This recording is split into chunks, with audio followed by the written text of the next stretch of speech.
परब्रह्म पुरुषोत्तम भगवान श्री स्वामी नारायण सन 1781 के 3 अप्रैल के दिन उत्तर भारत में अयोध्या के निकट स्थित छपिया गांव में प्रकट हुए। उन्होंने बाल घनश्याम के रूप में अनेक दिव्य लीलाओं से सभर अपने बचपन का कुछ समय छपिया में बिताया और कुछ समय अयोध्या में बिताया। और एक दिन अनंत जीवों के कल्याण हेतु यात्रा करने के लिए उन्होंने रूप धारण किया नीलकंठ वर्णी का। नीलकंठ वर्णी संसार के सारे बंधनों को त्याग कर 29 जून सन 1792 की रात को अयोध्या से निकल पड़े। जीव प्राणी मात्र के कल्याण के लिए शुरू हुई उनकी इस अद्वितीय कल्याण यात्रा के प्रथम लगभग 4 महीनों में उन्होंने अयोध्या से अमरपुर, नैमिषारण्य, बरेली, नारदवन, हरिद्वार, श्रीपुर, गुप्तकाशी, त्रियोगी नारायण और गौरी कुंड आदि स्थानों से होते हुए केदारनाथ की यात्रा की। केदारनाथ से सीधे बद्रीनाथ जाने का अति विकट रास्ता पार करके उन्होंने बद्रीनाथ की यात्रा की और शीत ऋतु में बद्रीनाथ से ज्योतिर्मठ होते हुए नीलकंठ वर्णी मानसरोवर की ओर बढ़ चले।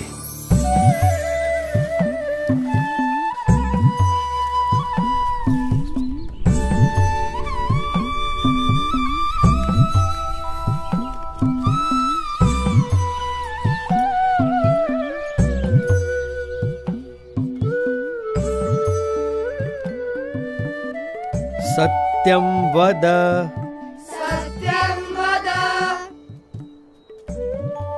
धर्मं चर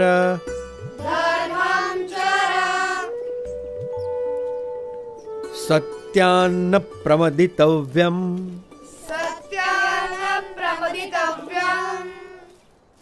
धर्मान्न प्रमदितव्यम्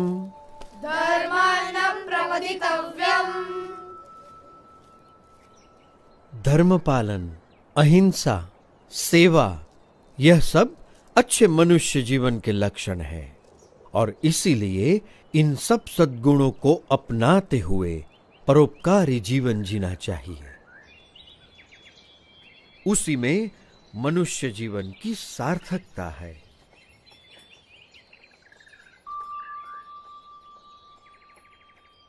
बड़े ध्यान से सब सुन रहे हो।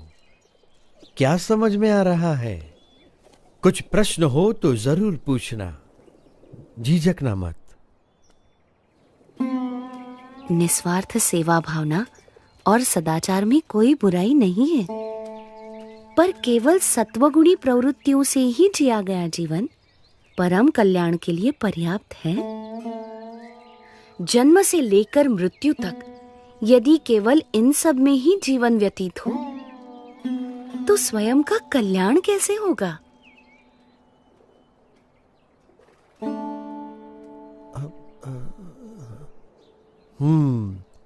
बड़े गुणी लगते हो, विद्याभ्यासी भी लगते हो और तर्क भी बहुत अच्छी तरह से प्रस्तुत कर लेते हो।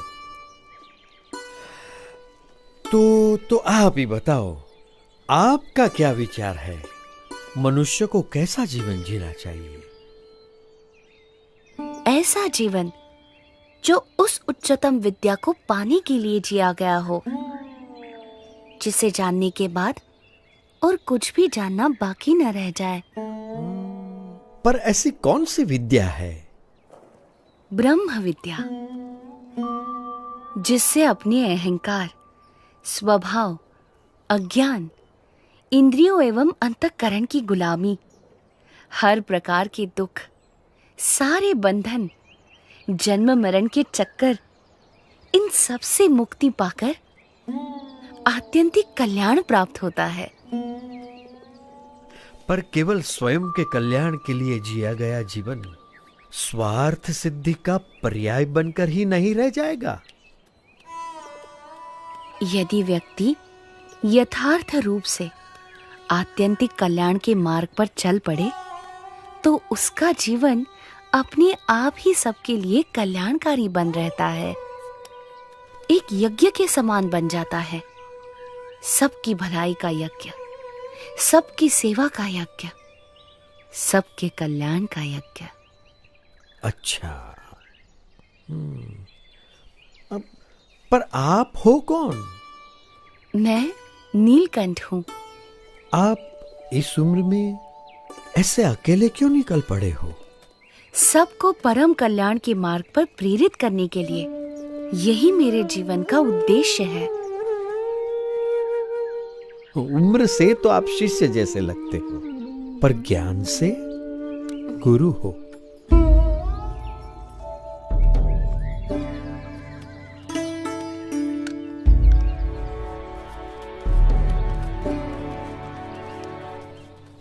प्रणाम।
जन्म मनुष्य का दुर्लभ जानी, जो जन मुक्ति चाहवे। ममारु मौसम संतन संगे, परम मुक्ति को पावे।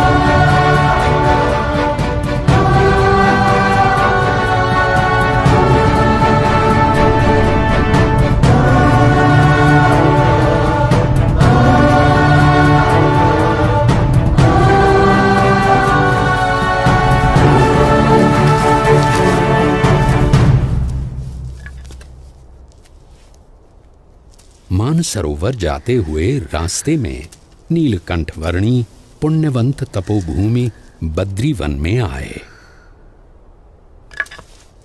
वहां असाधारण तपश्चर्या करने का संकल्प लेकर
बद्री वन में अविरत 3 मास तक असाधारण तपश्चर्या करने के बाद भी नीलकंठ वर्णी और ऊपर मानसरोवर जाने के लिए उत्सुक थे और निश्चिंत थे।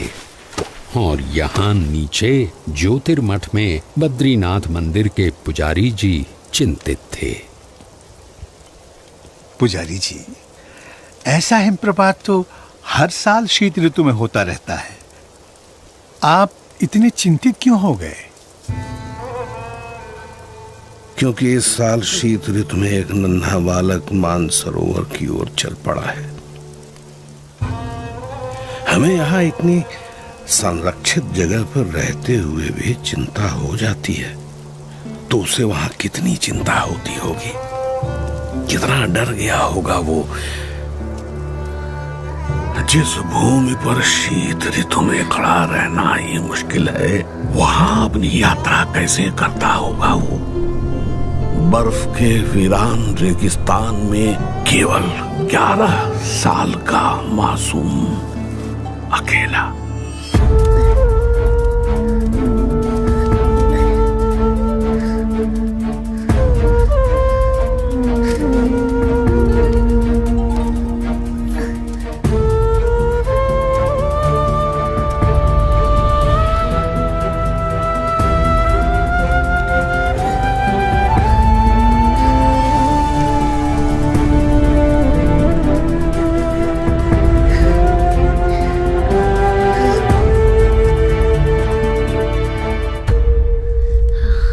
रुके हुए रास्तों से भी मार्ग निकालकर नीलकंठ वर्णी आगे बढ़ रहे थे।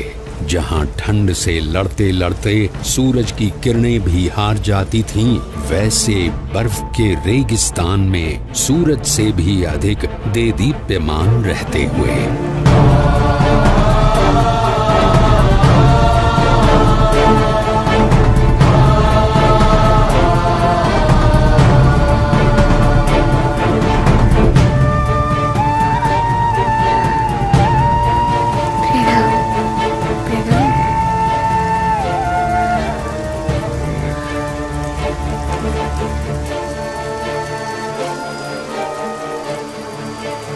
सन 1793 की शीत ऋतु के प्रारंभ में नीलकंठ वर्णी ज्योतिर्मठ से बढ़ चले थे और शीत ऋतु के बढ़ते हुए प्रभाव के साथ उनके चरण और आगे बढ़ रहे थे, भारत के उत्तर में तिब्बत में स्थित मानसरोवर की ओर।